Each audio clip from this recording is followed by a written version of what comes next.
Welcome to Luca is a Billionaire, where the only thing I invest in is your answers. In this video, I will show how to replace Windows switch on Chrysler 300. Disconnect the battery immediately to prevent shorts and accidental motor movement. Remove the door panel carefully using a trim tool and keep screws organized in a container. Photograph connector positions and label each plug for easy reassembly.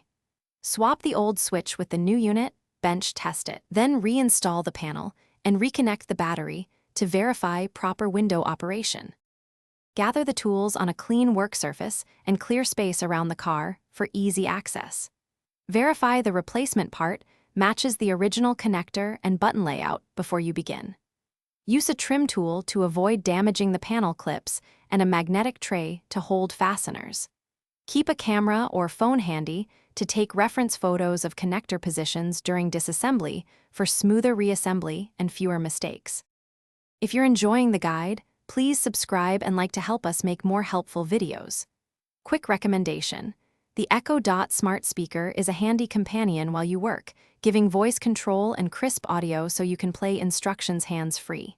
It's compact, affordable, and sounds great in a garage or workshop.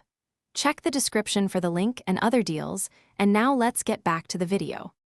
Start by lowering the window slightly to access hidden screws and clips for a smoother panel removal.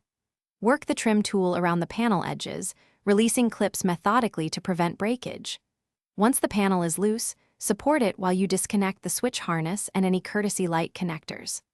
Swap the switch, check connector pins for corrosion, apply dielectric grease if needed, then reassemble the panel and test the switch operation before finishing up.